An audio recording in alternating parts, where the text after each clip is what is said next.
You know what's interesting about highly intelligent people?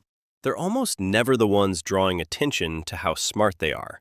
In fact, most of the time, the sharpest minds in any given room are the quietest. It's not that they have nothing to say, it's that they've learned, often through experience, that certain behaviors cost more than they're worth. And while most conversations about intelligence focus on what smart people do, there's something surprisingly revealing about looking at it from the other direction, what they don't do. The first thing highly intelligent people almost never do is react in the moment they feel provoked. And this isn't about being naturally calm. Many of them feel provocation intensely, but somewhere along the way, their brain learned to insert a gap between the emotional impulse and the behavioral response. Psychologists refer to this as cognitive reappraisal, the ability to reframe a situation before responding to it. Picture this. Someone makes a dismissive comment in a meeting. Everyone at the table watches to see what happens next, and the intelligent person does something that looks, from the outside, like nothing. They pause. Maybe they take a sip of water. Maybe they let the silence sit for 2 seconds longer than feels comfortable. And when they do respond, it's measured, precise, and completely stripped of the heat that the other person was trying to provoke. Research in affective neuroscience has shown that individuals with higher cognitive ability tend to engage the prefrontal cortex more effectively during moments of emotional activation, which essentially means they're better at overriding the initial impulse to fire back. It doesn't mean they don't feel the sting. It means they've learned that what you do in the first 3 seconds of anger almost never represents what you actually think. The second is pretending to understand something they don't. This one runs deeper than it sounds. In most social and professional environments, there's enormous pressure to appear knowledgeable, to nod along, to give the impression that you're following, even when you're completely lost. Everyone's been in that meeting where someone uses a term you've never heard, and instead of asking what it means, you just keep nodding because the cost of looking uninformed feels too high. Highly intelligent people tend to resist that pressure. They'll be the one who raises their hand and says, "Can you walk me through that again? I want to make sure I actually understand it." Psychologists connect this to a trait called intellectual humility, which research has consistently linked to higher reasoning ability. The willingness to say, "I don't know," isn't a concession in these individuals. It's a strategy, one that keeps the mind open to information that pretending would have quietly shut out. There's a third pattern that often gets misread, and it's the tendency to walk away from arguments that aren't going anywhere. This is one of the most misunderstood behaviors in highly intelligent people. From the outside, it can look like they're backing down or being passive, but what's actually happening is more strategic than that. They've recognized something that most people miss. The vast majority of arguments have nothing to do with logic. They're about ego, and engaging in an ego-driven exchange doesn't produce clarity, it produces heat. You've seen this happen. 2 people debating something at a dinner party, and at some point, it stops being about the topic and starts being about who's going to concede first. The intelligent person is the one who notices that shift and quietly steps out of the loop. Cognitive psychologists have studied this under the framework of what's called my-side bias, the tendency for people to evaluate evidence in ways that favor their existing position regardless of its quality. Intelligent people notice this bias operating in real time, and they've learned that stepping away from an unwinnable argument isn't retreat, it's resource management. And here's something that's easy to overlook about those first 3 patterns. The pause before reacting, the honesty about not knowing, the refusal to argue without purpose. None of them look impressive from the outside. They look quiet. They look passive. And that's precisely why they get misread so often. Intelligence expressed through restraint almost never gets recognized as intelligence.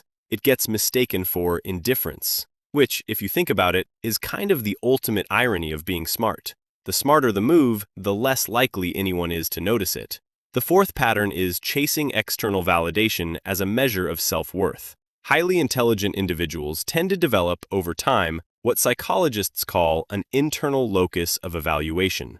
Their sense of whether something is good, whether a decision was right, whether their work has value, comes primarily from their own assessment rather than from the reactions of others. Think about the difference between someone who finishes a presentation and immediately scans the room for approval versus someone who finishes and already knows, internally, whether they delivered what they intended.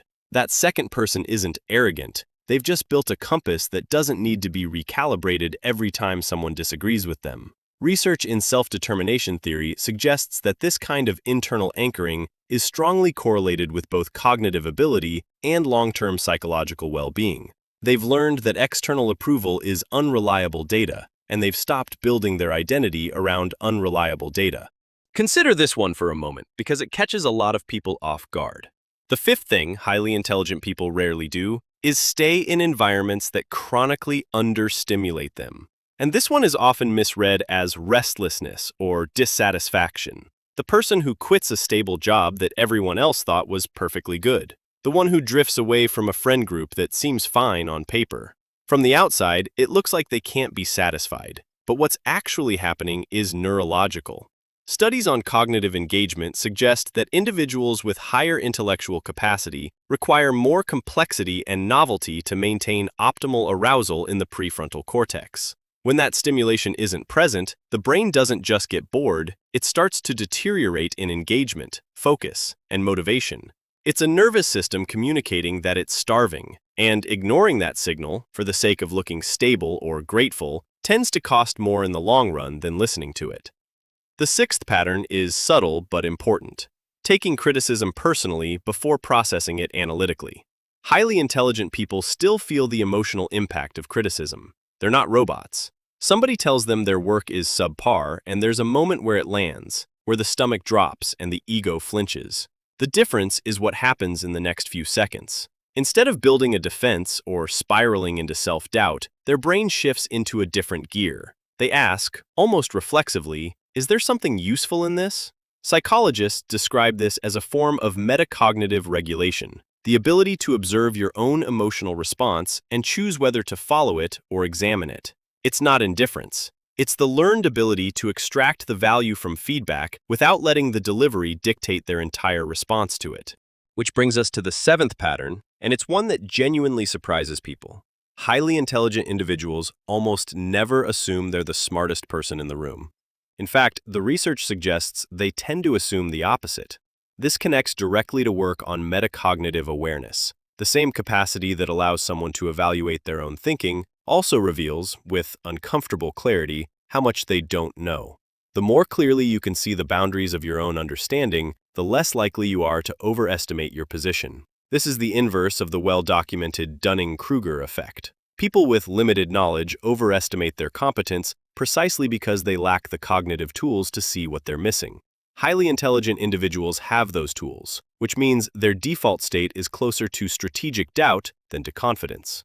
It's a strange position to be in, knowing enough to know how little you know. Have you ever noticed how often smart people agonize over decisions that seem simple to everyone else? That's the eighth pattern, making decisions based purely on how they feel in the moment. This doesn't mean they ignore emotions. It means they've learned to recognize when an emotional state is temporary and when it's signaling something real. The friend who's furious on Monday and ready to quit their job, and by Wednesday realizes they were just exhausted. The intelligent person recognizes that sequence before it plays out. Behavioral economists call this the distinction between experienced utility and decision utility, the difference between how something feels right now and how it will actually play out over time. Highly intelligent people tend to be unusually good at projecting forward, at running mental simulations of how a decision made today will feel 6 months from now. And that capacity, while sometimes mistaken for overthinking, is actually one of the most sophisticated forms of self-regulation there is.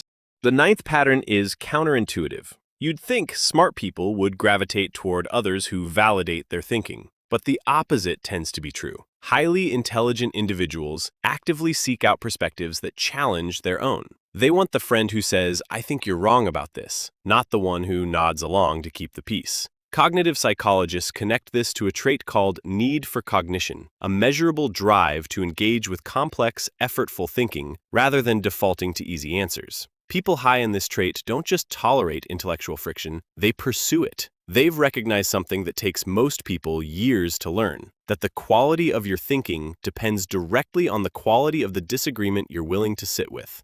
And the 10th, perhaps the most quietly defining pattern of all, is living on autopilot. Highly intelligent people tend to resist routines that are purely habitual, systems that run without reflection, days that repeat without examination. This isn't about productivity or optimization, it's about a deeper cognitive need to remain engaged with the architecture of their own life. They ask questions that most people stop asking after a certain age. Why am I doing this? Does this still make sense? Is this the life I'm actually building? Or is it the one I just drifted into? Research on reflective functioning, the capacity to think about one's own mental states and motivations, suggests that this kind of ongoing self-examination is both a hallmark of high intelligence and a source of the quiet restlessness that often comes with it. They can't simply coast. Their brain won't let them. Here's what ties all of these patterns together. Intelligence, in the way psychology actually studies it, isn't about knowing more than other people. It's about processing differently. It's about recognizing patterns in behavior, in systems, in relationships, and adjusting accordingly. The 10 things we've just walked through aren't rules that intelligent people follow. They're behaviors that a highly active mind naturally moves away from over time because it sees, clearly and repeatedly, where those behaviors lead. And maybe the most useful thing to take from all of this isn't a list of things to stop doing. Maybe it's the recognition that intelligence, real intelligence, shows up most clearly not in what a person says or achieves, but in the quiet, almost invisible choices they make every day about where to put their energy and where to finally stop wasting it. How many of these signs did you recognize in yourself? 3? 7? All 10? See you in the next one.